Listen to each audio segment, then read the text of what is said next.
And hello, welcome to day 4 of Possibility to Profit.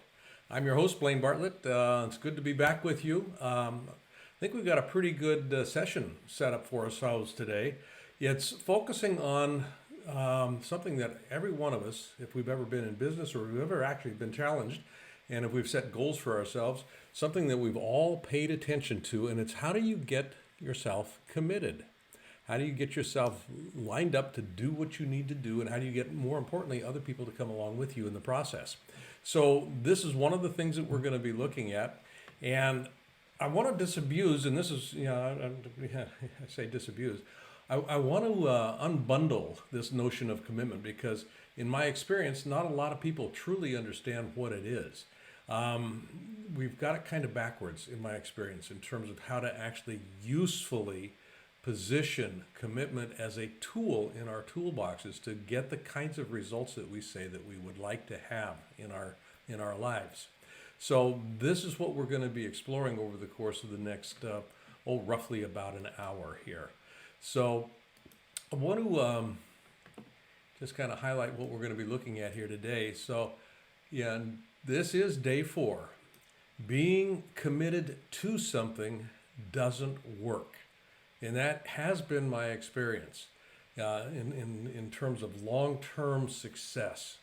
Being committed to something doesn't work particularly well. And the promise of today is that you will learn actually what does work as opposed to what most people actually think is in play. So I'm going to move myself down here a little bit. I'm going to pull this over to where we've got that there. Pop me up here, make me just a little bit bigger, and we'll share some screens here. The idea of commitment. About commitment, one of the things that I'm going to invite all of us to do today as we're looking at this. Now, this is a fascinating word, and I'm going to define it here in just a minute. But about commitment, we actually do need to start thinking differently in order to actually utilize it, and to utilize it in the way in which it can actually be most effective. So that being said, how would you start thinking differently about it? Well, part of that has to do with the way that the word actually gets defined. So if you'll bear with me for just a moment here, I'm going to go to the dictionary. A commitment, in the way that most people typically associate themselves with that word and with the activity, is that it is an agreement to do a specific role, to do a specific job, a task, a contract, or a project. It's an agreement to perform. And typically that is organized around something that is out there that I'm trying to actually achieve or satisfy somebody else's request to. So a commitment is an agreement to do a specific role, job, task, contract, or project. That's how most people typically think of commitment. There is an alternative way to think about it. And this is the one that we're going to work with today. The alternative is that it is the act of binding yourself intellectually and or emotionally to a course of action or a way of being. Now just stop and think about the difference between those two definitions. An agreement to do a specific role, task, job, or a contract, or a project. That's out there. Excuse me. The act of binding myself intellectually and emotionally to a course of action or a way of being. Defined in this way, what we're really looking at here is an identity question. I'm going to pause for just a moment. If I could, I need to cough.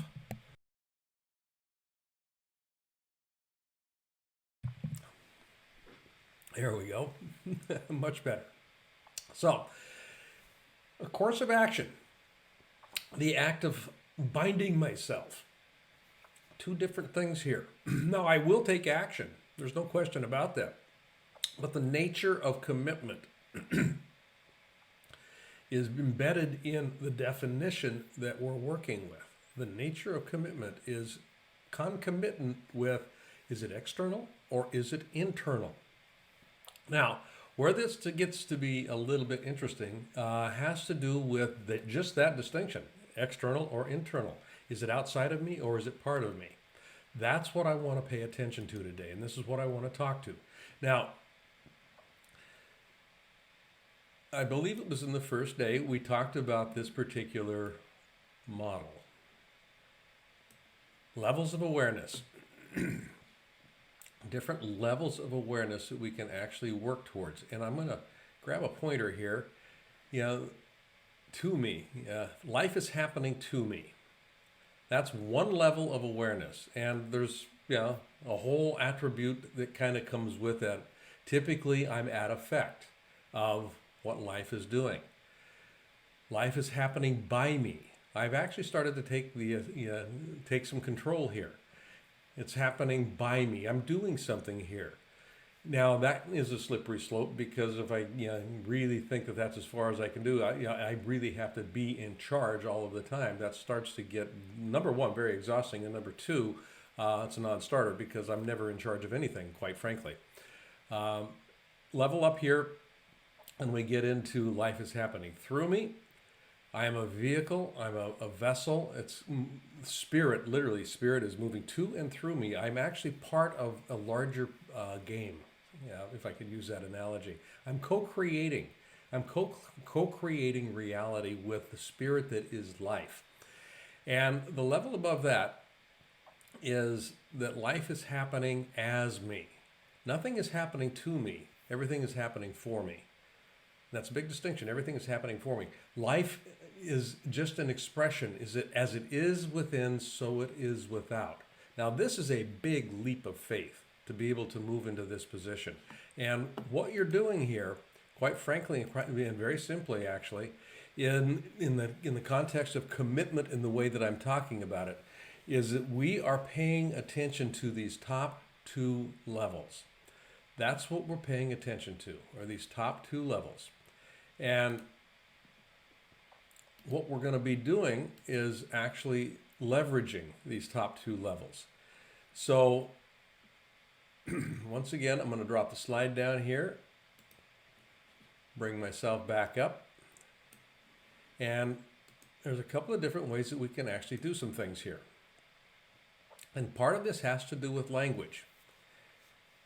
I am committed to, and then fill in the blank. Just the structure of that linguistic sentence. I am committed to.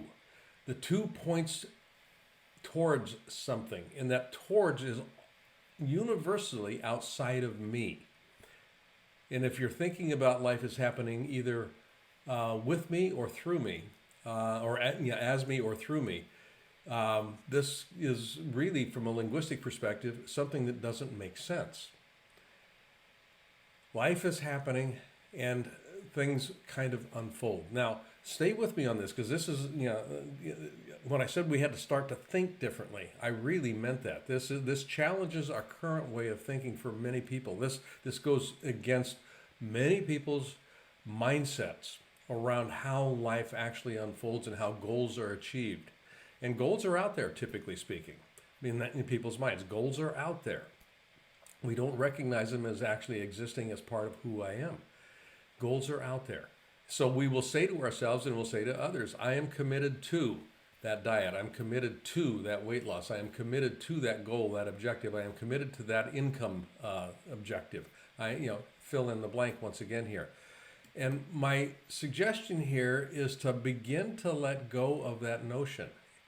It actually doesn't work well. What an alternative is, and this is where I go to life is moving through me, truly. I act as if, life is, I'm a vessel here. Life is moving to me and through me.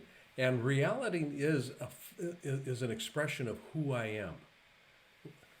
My life is an expression of who I am. My life is an idea that is generated within this body. I have access to it, and then I express it out there. So the question is, how am I committed? How am I committed? Well, I'm not committed to something. I am committed internally to a state of being. And that's the key distinction. Instead of being committed to something, I end up committing to a state of being, committed to being. And that's how this language structure begins to shift. I am a commitment. Now, this seems like a very subtle distinction. I am committed to versus I am a commitment. The statement of identity is a powerful, powerful statement. I am a commitment. When you start to integrate that, and remember what we're talking about here is phase shifting in a frequency field. That's essentially what we're looking to do here is phase shift in a frequency field. That possibility that I say I would love to have in my life, that possibility I want to experience, I am a commitment. And that is the manifestation of that commitment. I am a commitment to that, to being that, to being that. So I am a commitment being that which I say I'd like to experience in my life. I am committed to being. All of that starts to fall into play. Now, let me give you a real tangible example because this can get kind of abstract if we're getting hung up on language and linguistic structures here. The key distinction here is I want to move it from outside of me to an internal experience so that it lives in me as part of my identity. And the example I want to share with you is 2 books that I've written. This one, and I'll just enlarge these so we can play with it just a little bit. Drop myself out of the picture. Move this up a little bit. When I started writing 3-dimensional coaching, this was my 2nd book. When I started writing it, I had a lot of data. I had a lot of material. I've been actually collecting material. I started coaching back in the 1970s. So I had a lot of experience in working with this content. And I started developing, because I was asked to, coach training programs. And one of the very first coach training programs I actually developed was in Japan. And it ended up becoming the anchor program for the All Japan, All Nippon Management Coaching Association, and I trained a number of Japanese coaches in this modality, in this methodology, and I had all of the intellectual property. But being able to write the book. Now here's where this got to be interesting.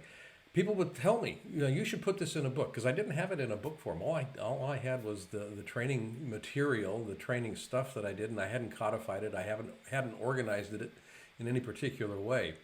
And I kept getting people saying, why don't you put this in a book? This is a great book. This would be an immensely useful coaching resource for the coaches that you're actually training, and for coaches that are knowing what they're doing and have been doing it for a long time. This would be an immensely useful resource. And I said, yeah. So finally I decided, yes, I'm going to write this. I decided I'm going to write it. And I started out, and the language that I was using when people would ask me, how's the book going? Well, I'm committed to getting this done. I'm committed to getting it off my desk. I'm committed to actually getting this published. I'm committed to writing 3-dimensional coaching. And 3-dimensional coaching, it basically took 3 different coaching models that are used widely in the coaching industry today. There's a performance coaching model that comes into play here. There's a seasons structure model that comes into play, and there's also a whole somatic coaching component to it. And I basically, in this book, combined all 3 of the models so that it is a bespoke structure. In the writing of the book, I would get started, and then I'd get distracted. I'd get started, and I'd get distracted. It was something that I looked at on my desk, and I was going, well, one of these days I'm going to get to it again. The net of it is, it ended up taking a period of time to do. It took me, in fact, 4 years to complete this book. And it's not because I didn't have the material. I had the material.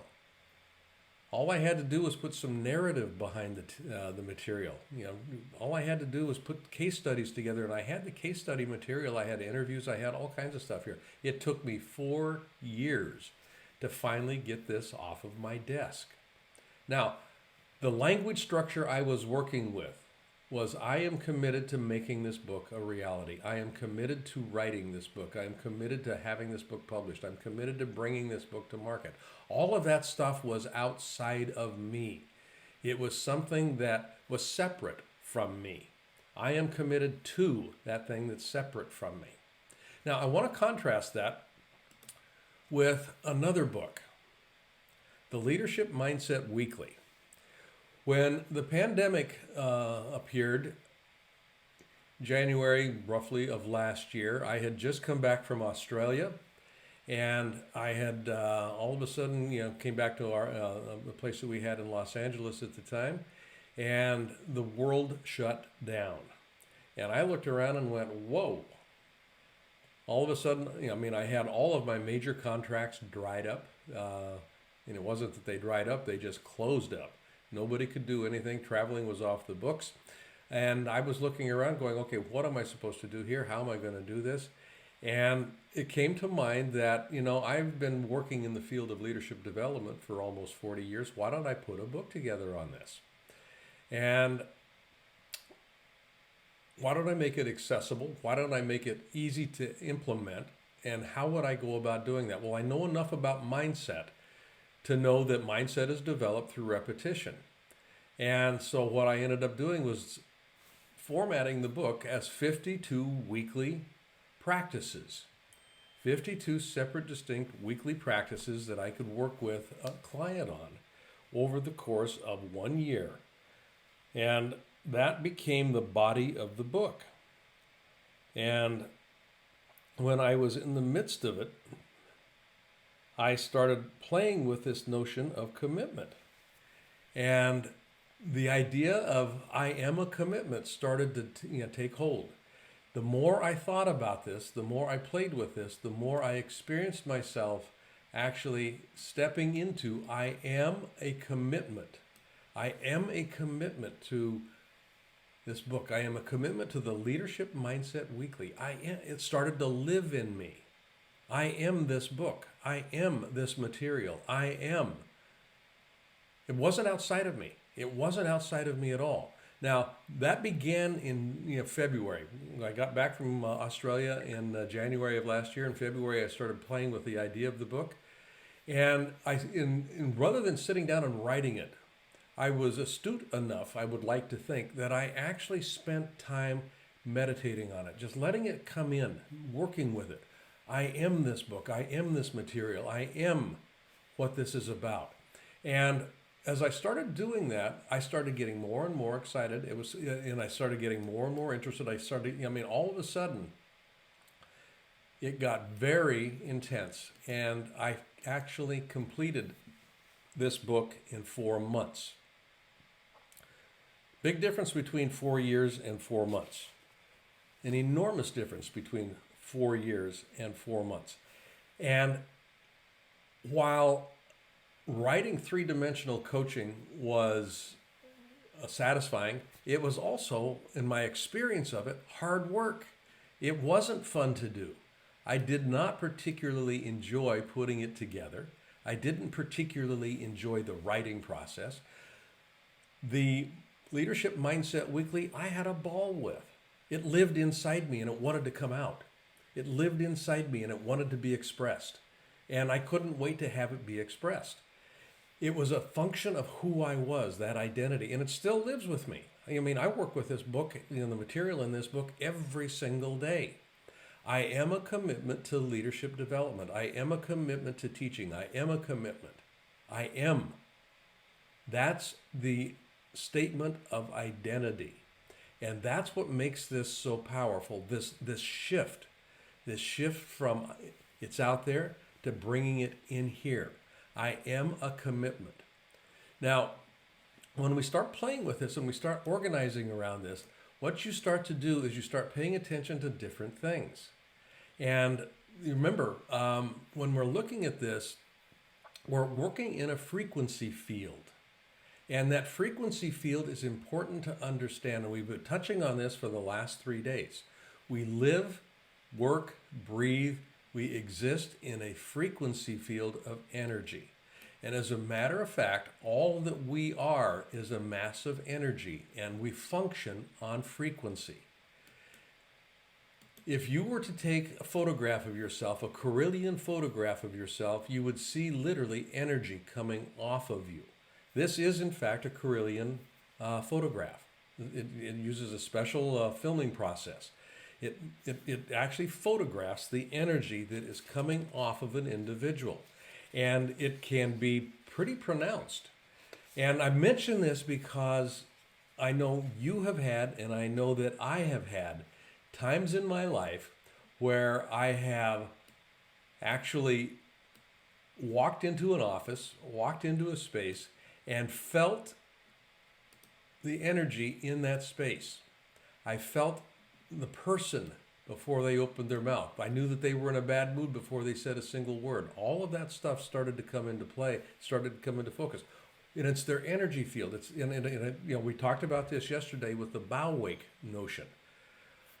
I am a commitment. And the question here is, how are you committed, and in what way are you actually showing up as a commitment? What are you expressing as a commitment? I was expressing that book. I was expressing that material. I was expressing leadership development as a part of my energy field. I am that commitment. And where this gets to be interesting is in how you go about producing results in life. And that's what I'd like us to actually look at right now, because this gets pretty pragmatic pretty quickly. And I'm going to pull this up. I'm going to drop that down, and I'm going to bring up a model that I was first exposed to, oh goodness, back in the like 1976, I think was when I first saw this model, and I've worked with it ever since.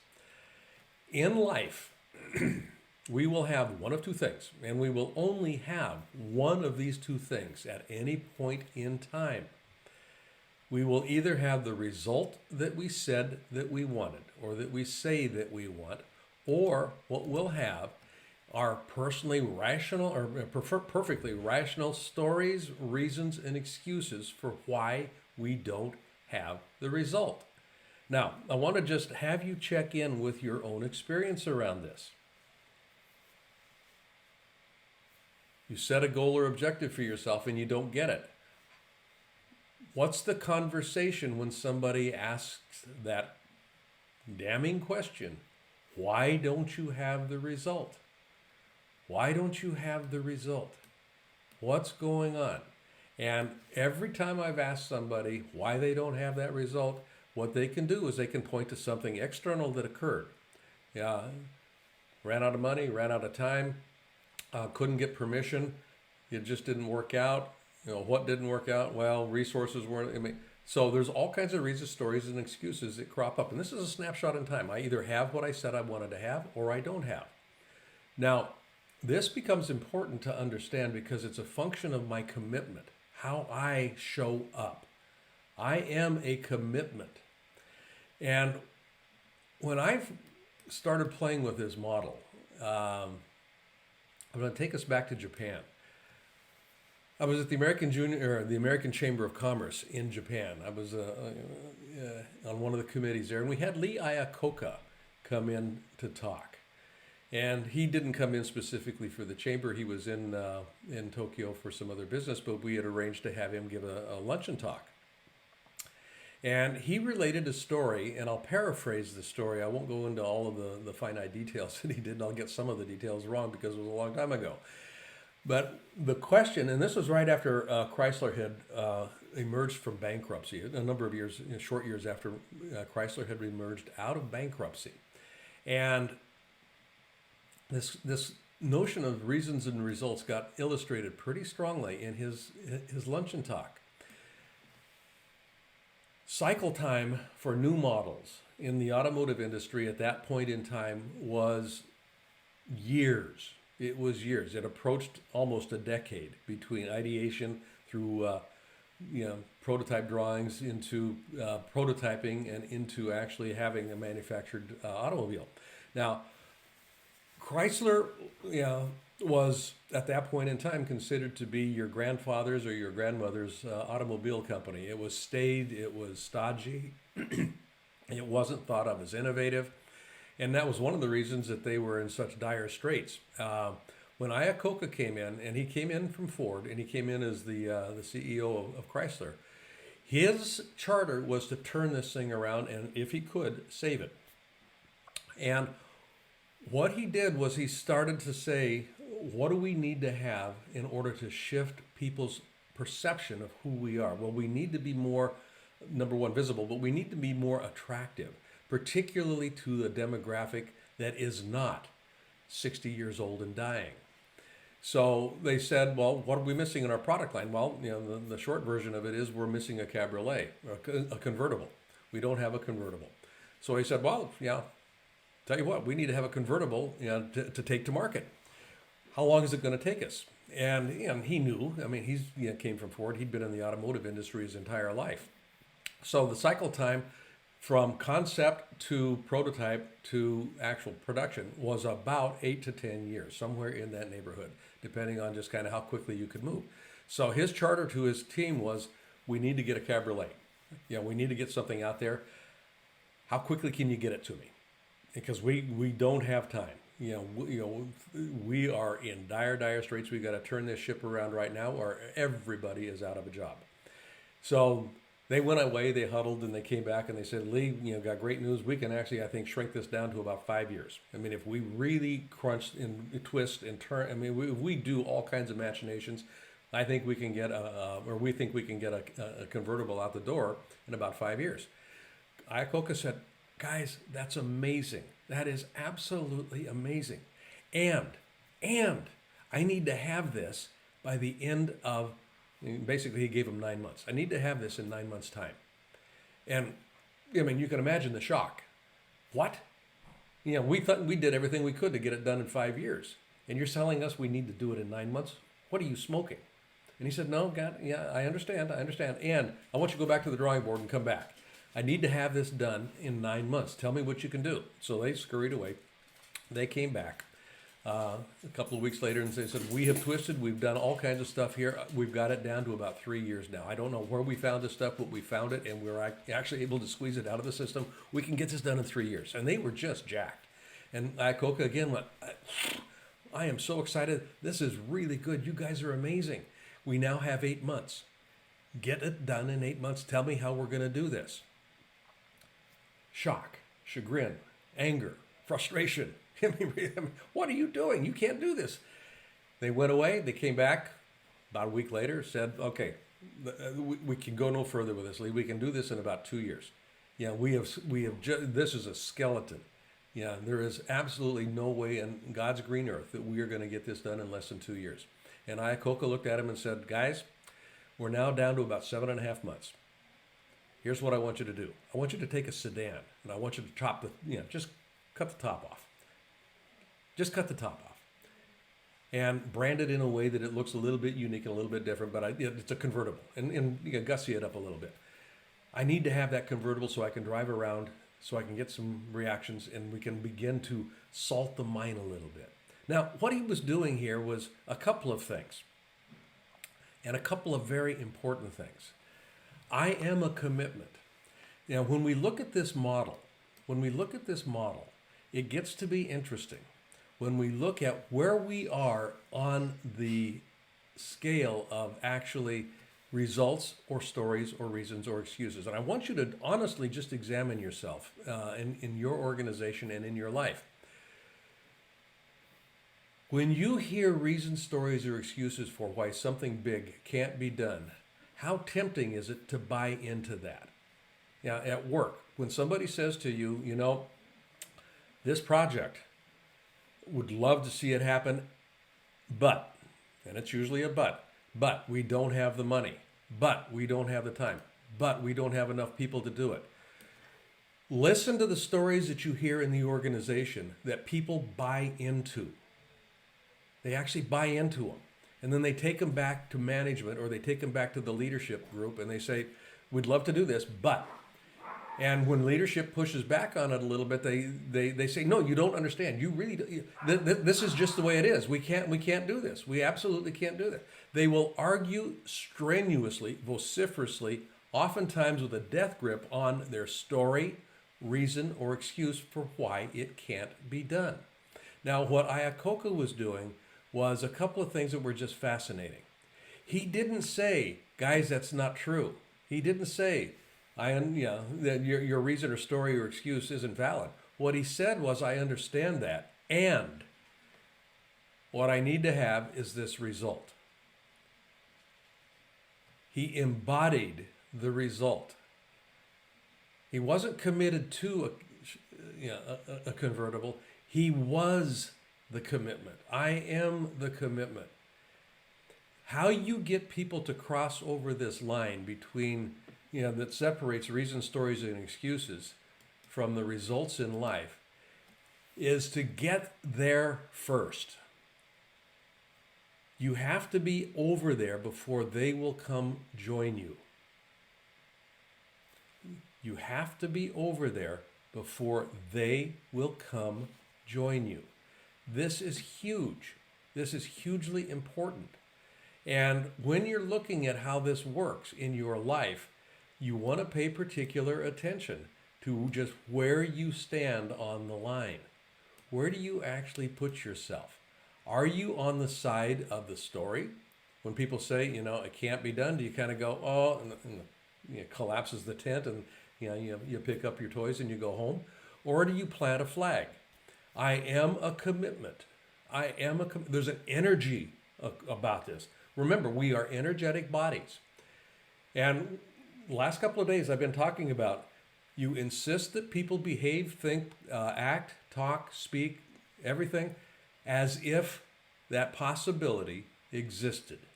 Now, they'll look around and they'll go, it doesn't exist. And you will go, and here's what we need to have. How are we going to do this? What's the next step? I understand what's in place. I also am not giving up on this standard. Now, this gets to be really interesting in the sense of approval. Most of you listening to this conversation or this dialogue right now with me would probably consider yourself, as I do myself, to be a reasonable person. I'm a reasonable person. I am a reasonable person. Now, the question that I would ask that notion begs is, what kind of results do reasonable people get? Reasonable people get reasonable results. And that's what lives on the side of the stories, reasons, and excuses. It's reasonable to say we don't have the money when we look at the bank account. It's reasonable to say we don't have resources to do this when we look and we go, we don't have resources to do this. It's reasonable to say that. Unreasonable people, and Iacocca was certainly exhibiting this, unreasonable people get unreasonable results. And it's not because they're being mean or nasty or anything else. It's because it lives in them. Steve Jobs was an absolute exemplar of this. Elon Musk does a pretty good job of this.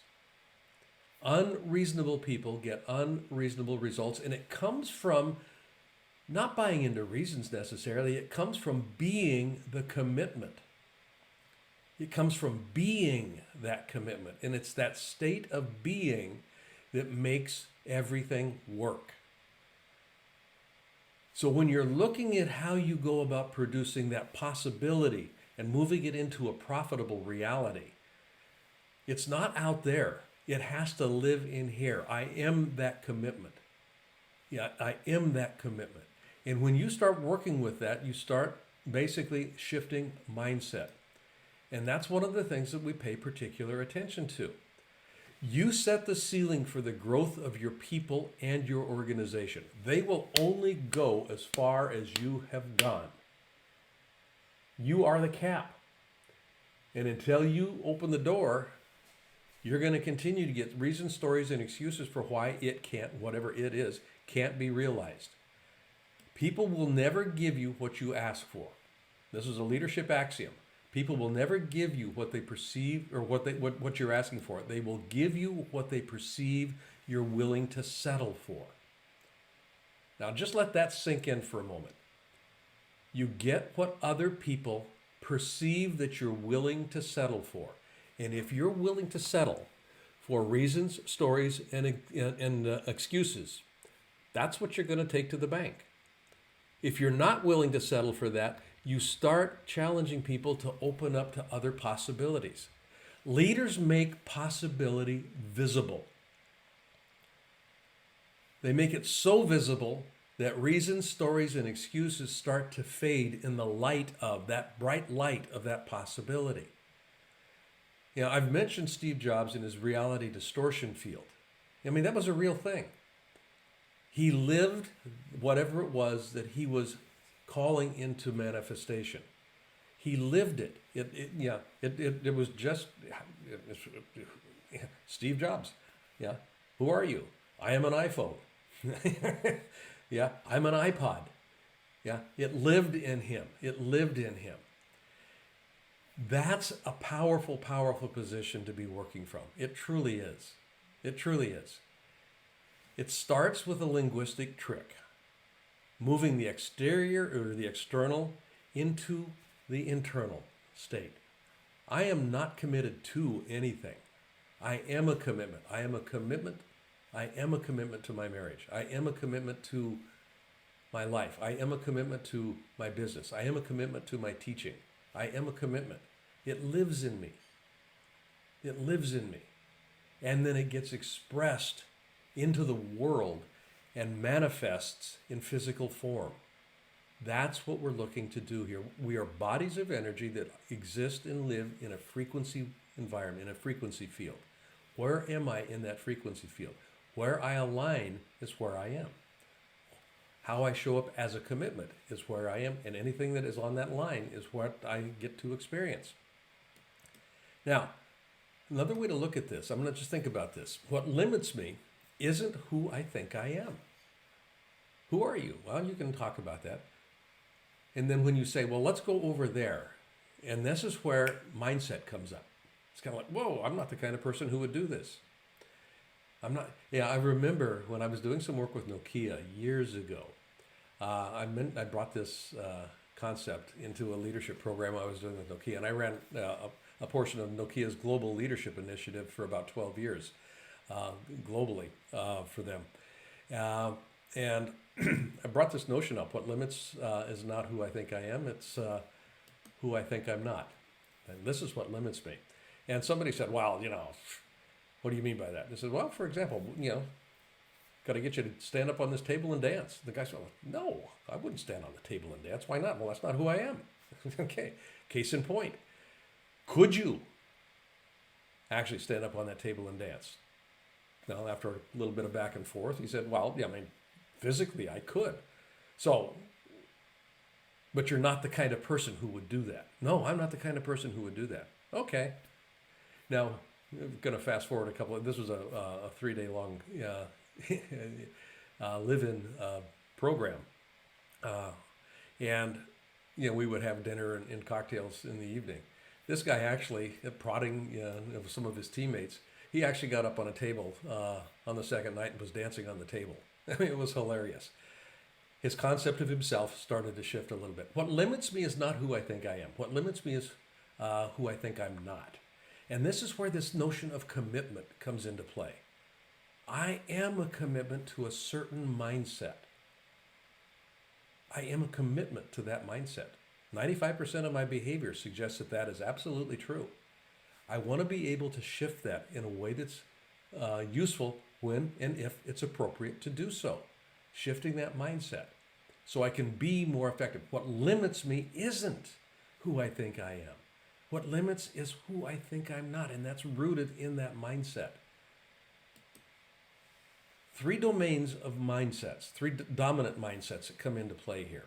And once again, just invite you to think in terms of commitment here. One of the dominant ones is I am not enough, or there's not enough. It's a mindset of scarcity. I am committed, and this is where you'll hear people vociferously and strenuously arguing for the validity of their limitation. Richard Bach wrote Jonathan Livingston Seagull. He also wrote a book called Illusions. He wrote a number of different books back in the late 70s. And there was a line in the book, Illusions. Argue for your limitations and they will be yours. And that's what a lot of people do. Argue for your limitations. I am a commitment to my limitation. Okay, it's yours. Go to the bank with it. And it comes from a position, it comes from a mindset of scarcity. It's a scarce universe. There's not enough love. There's not enough money. There's not a mindset of there's not enough. So the behavior ends up being parsimonious. The behavior is cautious. The behavior is play not to lose type of behavior. Don't take risk. The mindset of it's just enough is a little bit better, but it still doesn't allow for aliveness.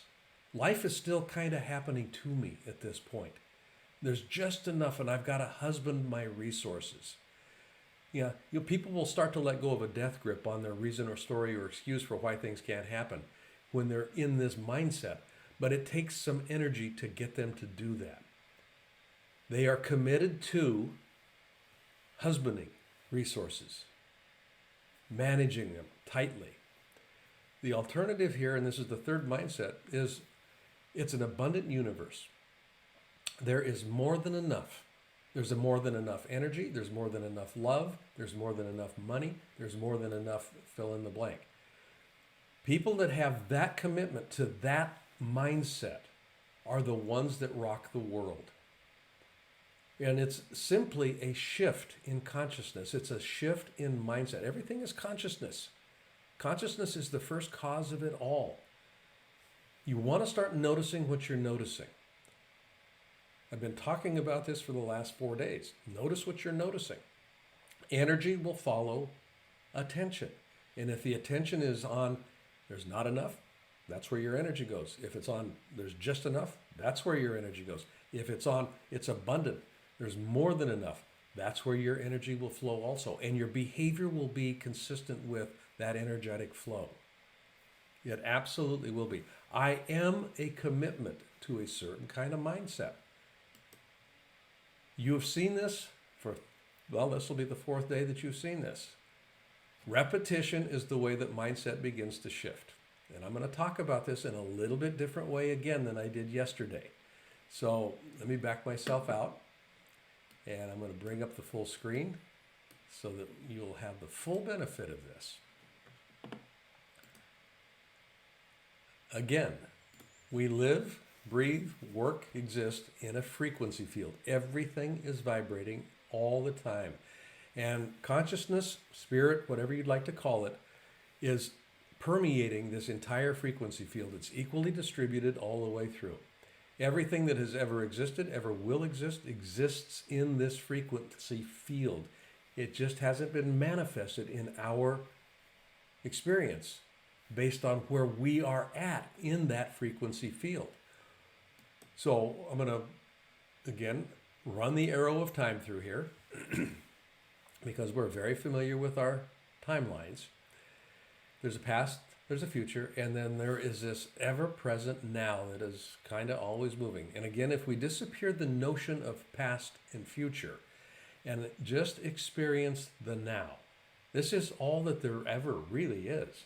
I can worry about what I think is going to happen down the road, that's a future, or I can regret what's happened in the past. I can't change either one of them right now. All I have right now is now. And in this band in which now is actually occupying, this frequency band, everything that is in that frequency band is available to me. It's either more than enough, it's either not enough, or it's just enough. Resources, people, material, ideas, all of it exists right here. And I'm noticing what I'm noticing within that bandwidth. When I have an idea that pops in or a thought that pops into my mind that begins to gel into an idea, that's where things start to get interesting because that idea may very well exist outside of my certain, my current frequency band. So what we're looking at with now here is this possibilities out there somewhere. This possibility. Yeah, yeah. I'm not going to call it the future. It's just there's a possibility that exists that hasn't been manifested. It exists on a different frequency band. I don't know what the resources are that I need to have in order to make it a viable, manifested reality, but I do know that it exists. And how do I know that? Because I can imagine it. I can imagine it. If I can imagine it, it exists. Now the challenge is, how do I get there? It already exists. I just haven't arrived yet. I'm vibrating at a certain frequency. And this is where I am a commitment comes into play very strongly. I can say I am committed to that thing out there, but it's out there, space and time. It's away from me. Gravity hasn't had an opportunity to kick in yet. Yeah, that idea has mass. My mindset has mass. And if they're a long way apart, the possibility of attraction gets diminished. We talked about this the other day. The now is a reflection of the mindset. That's what the now is. It's a reflection of the mindset. And we want to be in a position to really understand what our mindset is doing to us, as well as what it's doing for us, because both are in play. Our mindset determines the experience we have in our life. Life is happening to me, or life is happening through me, or life is happening as me. Life is happening as me. And if life is happening as me or through me, I am a commitment that is manifesting on an ongoing basis. So this mindset question, I've got a possibility that I had an idea about. Mindset. You need to understand that it's your sense of identity. What limits me is not who I think I am. What limits me is who I think I'm not. Changing your sense of identity is the way that you begin to shift the energy field that you're occupying. The way you begin to shift your identity is to begin to entertain the notion of yourself being a commitment and being the commitment that contains that possibility. When you begin to access that notion that I am a commitment to that possibility, I am a commitment. That possibility and I exist as the same. What ends up happening is it was out there and I have now arrived. This is how it works. And it's a phase shift. It doesn't require a linear cause-effect structure to make it happen. It can happen really quickly. And you start bundling some of the things that we've been talking about together here, and you can move possibility into profit pretty quickly here. You start to shift that phase. You start to shift that sense of identity. You start to really understand, I am a commitment. Then you start noticing what shows up. Notice what you notice. Notice what wasn't there. Notice what now appears. Notice that opportunity. And you'll hear yourself say, well, maybe I shouldn't. Pick up the phone. Pick up the phone. Somebody called out of the blue. Pick up the phone if this thing appears. Your mindset is going to want to pull you back to that certain familiar area. Most of us would rather be familiar than move into that unfamiliar territory that we don't know what to do. When you start doing this, you're not going to know what to do. I am a commitment. What does that look like? Well, I don't know. I've never been that commitment before. So this is how you begin to work it. Leadership is the activity of co-creating coordinated movement in a way that causes the actions necessary to produce desired results. Getting people to move over that line from reasons and results and excuses over to the result itself. Co-creating. I have to be there first. Life is happening either through me or as me. Either one of those has a component to it that says I am a commitment. The coordinated movement. This is how we talked about this with communication mastery yesterday. This is how you begin that dance. Effective leadership. And this is exemplified by Jobs, by Elon Musk, by Lee Iacocca. Insist that you and everyone around you behave, think, feel, speak as if that future were already here. I am a commitment. It shows up in the energy field. We are bodies of energy that exist in a frequency field of energy. Leverage that. Begin to play with it. Understand it intellectually, and then begin to experience it emotionally so that it manifests itself physically. This is where we're going with this. And it's interesting work when you're actually paying some attention to it. I mean, it truly is. It can be fascinating work. It doesn't have to be hard. It doesn't have to be something that we don't know what to do, because we don't know what to do with most things. So don't let that, don't let that stop you. Don't let that stop me. Don't let that stop us. We just get out there and we start doing something. So I'm going to take a pause here right now. It's the time of the program where I'm going to bring my friend Dolan back in. And the person that I want to introduce to you today is somebody that has done this and done this extraordinarily well. Lynn Kitchen is her name, and Lynn is the executive producer of an organization called Kitchen Hamilton Productions, and they're doing some phenomenal stuff. And she and her partner have they're playing big. They're playing very big. Lynn has been a part of my Leadership Mastermind program that has been focusing on the mindset. It's a mindset mastermind program.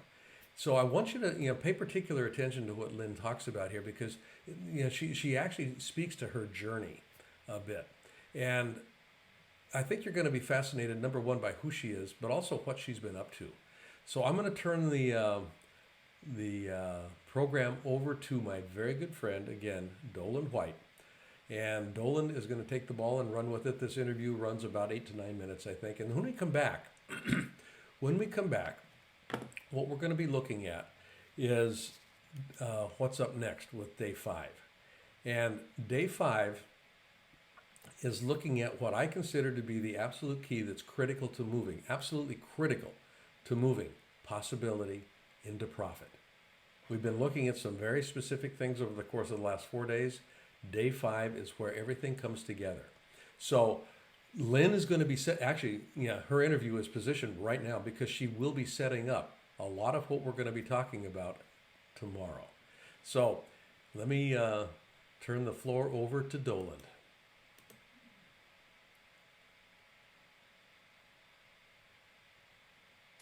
Hey, thank you, Blaine. I appreciate you passing the ball over to me.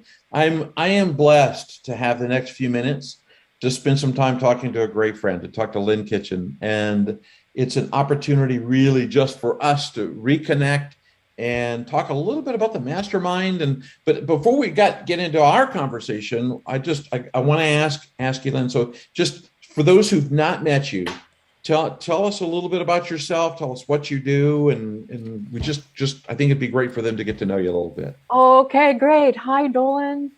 Hi, Blaine. Thank you for having me. I am just delighted to be here.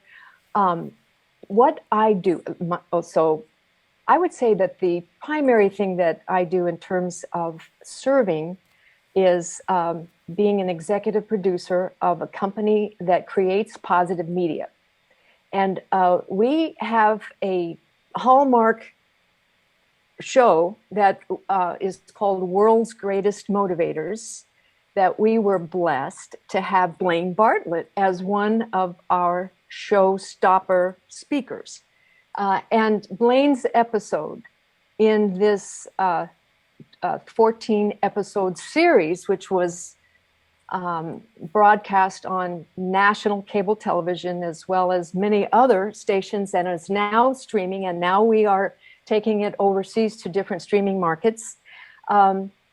We're proud to say that we are truly blessed to have people of Blaine's quality and his message to help motivate, inspire people to become motivated to bring their best selves to the world. So I guess that's what I do in a nutshell, is create positive media. And because of that, I am just delighted to be here to support anything that Blaine does. And you too, Dolan. Oh, And thank you for that. Thank you. So I know when when we hear about masterminds and we kind of become aware of them and know that you'd had a chance to meet Blaine, kind of what attracted you to participate in the Leadership Mindset Mastermind? What brought you to that mastermind? Well, first of all, I think that an opportunity to work one-on-one with Blaine Bartlett, anybody in their sane moments better say yes. You have so many opportunities to work with great masters, but not many who will create a mastermind that's so accessible as this particular program, where you can get such quality access to a true master, a true leader of leaders, international leader, and be able to absorb, to sit at his feet, to listen to the stories and to experience the kind of experiences and the lessons that he's learned and now teaches. It's an extraordinary opportunity. You just don't get that unless you are maybe back in MBA school. And even then, you better be invested at the level of Harvard, you know. And so, and you know what those prices are like. Oh yeah, yeah. Right. No, that's awesome, and I think those are really important topics. I mean, it's to have an opportunity to be in a mastermind where you get to work with really interesting people, and it's a kind of that give and take opportunity to come in and learn from each other, and also, help teach others what you've learned through what you do in your career too. Right. And I think one of the things that helped me say yes to the program was knowing that I would have an opportunity to be weekly in the atmosphere of Blaine's teachings and your teachings, awesome. Dolan, where then we had later in the week an opportunity to meet and greet online with the students at the caliber of the students that Blaine attracts. And you can imagine the level of CEOs and COOs and, well, C-suite level people, but also some of the best thinkers and learners, mm-hmm. and people who really want to lead and do something with their lives. And just to be around them and have an opportunity to have a new network of friends at that level was a tremendous impetus for me to say yes. No, awesome. So when you're members of Mastermind, there's lots of things that happen. There's lots of content and lots of things that get shared. If there are maybe a couple of things that maybe come to front of mind or top of mind, that you came away with from the Leadership Mindset Mastermind that you apply in your career, or things that maybe gave you a different perspective. Would you offer just maybe a couple examples of those? Yes, I would. One of the things that attracted me most about learning how to lead from Blaine is the elegance by which he teaches. As I began to really be a part of his teachings, I noticed that he can say powerful things in just a few phrases, and it lands on one's heart.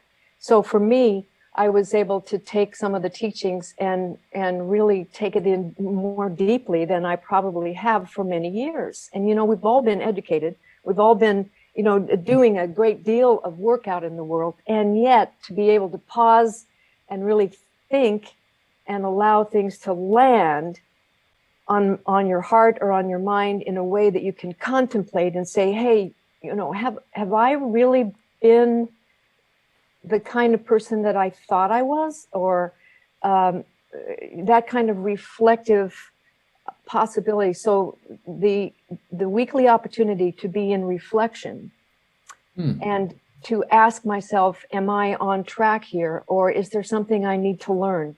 And one of the things that really was the most impactful, I mean, there's so many, but I'll do an early thing and then a midstream. Sure, that'd be great. The early part was the invitation to learn how to lead. And, we think that we know. But when you are in charge of leading a group of people to do anything, and I love the way that the definition of the class really, and Dolan, correct me if I'm wrong, but the elegant way that Blaine would put it forth is to arrange elegantly for a group of people to have a concerted, coordinated effort toward a common goal. Mm-hmm. And then the second part of that is in service to what? The in service to what was the part that I've never heard before. In service of what? And in service to what? And to be able to really help people to understand it, that we're all doing this for what? It's more than just a why. It does encompass a why, but it is a what, and what in the end degree there, and then he brings in great teachers like Cicero of the past, and the great thinkers and teachers of the past, and quotes that I haven't heard, before, from many of the great teachers of ancient leadership, I should say, as well as modern leaders. But the depth of the teaching goes beyond, so that you begin to ask yourself questions. Midstream, the topic became trust. What is trust? Right. And how do you inculcate trust in the people that you are leading? And also, how do you become trustworthy? What is being trustworthy? What is it all about? And how can you be trustful and trustworthy intentionally, mindfully, and in such a way that you can truly have an experience, a coordinated experience with other people of increase, so that you create real value in the world. Well, those are concepts that one truly must understand when you're going to do something big. And a lot of us have big dreams. We go to seminars and say, let's dream big. But the actual execution of it takes it takes character building. So in the end, after a year of being with Blaine, even if I never actually master any of the teachings, at least I feel I got a broad and deeper awareness of who I am being in the process. And to me, that's invaluable, that you can't put a price tag on that kind of self-awareness. Right. No, that's amazing. That's cool. Even I'm just going to add one more thing. Sure. I personally feel like I'm in a transition in my life. Many people probably are right now. And we think that we've conquered, after being through a year of COVID, and we think we're doing pretty well. But there's a lot of transition that we're digesting, and that I'll speak for myself, that I'm digesting. And so these principles are going now much deeper, more than just on the business level, but in family relationships and the kinds of questions that I ask myself now, even trust again. There's just these new awarenesses and levels of appreciation. So I can go on and on. What else do you want me to talk about? No, it's amazing insight, and I get it, because I think there's just so much that comes out of it, and all of the between all the content and the lessons, and to be able to go away and apply it all, there's just an amazing. Anyway, this is about me talking to you. So if there are, probably the last question is, so when people think of masterminds and they're going to become members of a mastermind, what would you recommend to someone coming into the mastermind? They're new into it. Do you have any recommendations for what they would experience, or kind of what to expect?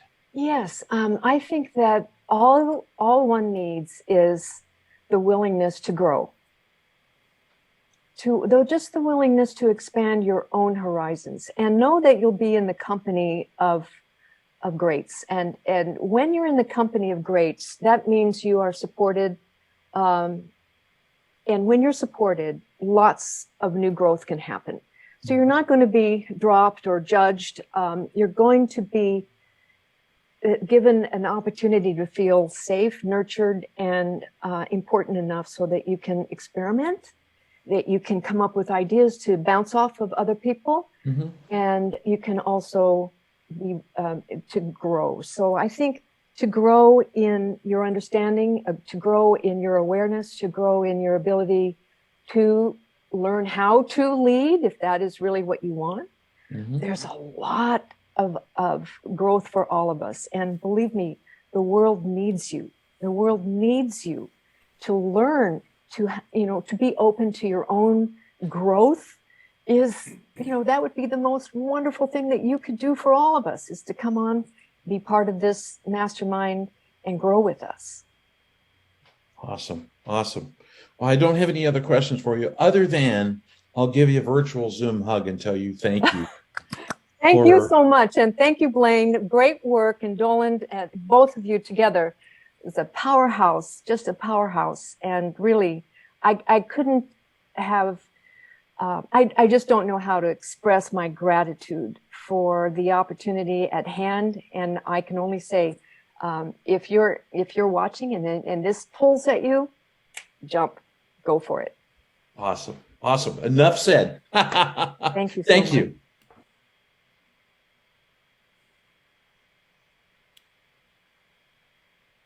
And thank you, Lynn. Thank you, Dolan.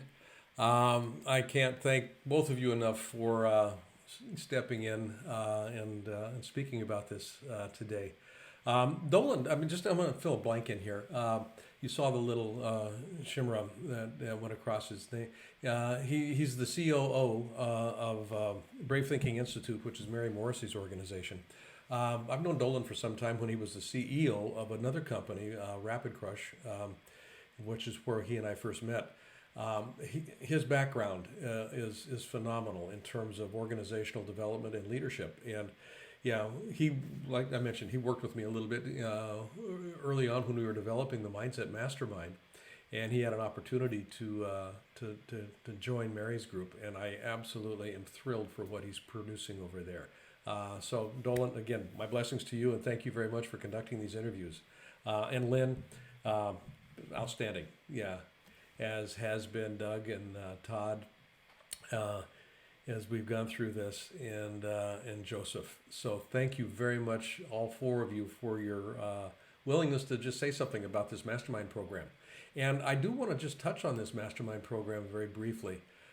Tomorrow we're going to be looking at the key that is designed to move you closer to what it is that you say that you want. And it is, for me, the absolutely most critical key to making things happen in life. Everything's a relationship. Everything's a relationship.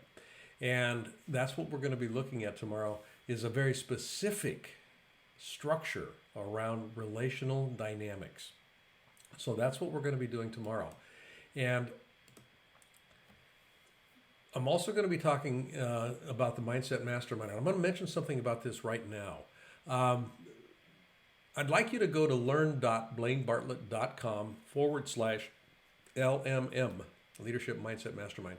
And you'll see on that landing page, all kinds of information about the mastermind itself.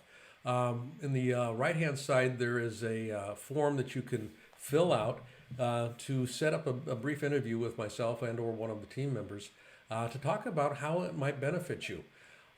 This mastermind program is very unique. And Lynn mentioned, how I work with it. You get access to me on a weekly basis, quite frankly. Somebody asked me why I was doing this some time ago, and it's I teach, therefore I am. I started doing this as a consequence of what was going on with COVID, and I wasn't able to be on the road. I wasn't able to get out there. I wasn't able to do things. with clients in the way that I normally would. So I said, this is partly where Leadership Mindset Mastermind, or the Leadership Mindset book came out of, was weekly teachings, weekly ways that we can begin to facilitate shifting mindset. That's what this program's about, and it uses the book as the blueprint. So I set up a mastermind program around that because I know that I don't do it by myself. Shifting mindset by myself is a fool's errand. It truly is. I want to be able to be in harness with other people that have the same intent, co-creating coordinated movement. So I'm going to invite you to go to the Mindset Mastermind landing page, learn.blainebartlett.com/LMM. And check it out. Just kind of look at it. There's way too much information on there for most people. But there's a lot of information about the structure and the nature and the benefits of the program, as well as, like I mentioned, on the left hand side of your right hand side as you're looking at it, a form that you can fill out if you'd like to have a brief interview. Just kind of talking about it. So I would encourage you to do that. And we're going to tomorrow pick up where we've left off here and look at that key to significant success. How do you move possibility into a profitable reality? That's what we're looking at. The key to that is going to be the exploration for tomorrow. So I want to again thank you for sticking with me. This has been a little bit longer session than the others have been, but I think it's been well worth it. This is this whole idea of being a commitment. I want to be a commitment to the life I want to live. I want to be a commitment to the results that I want to have. I want to be a commitment to that possibility that I can turn into a profit. So until tomorrow, have a great rest of your day. Thank you very much.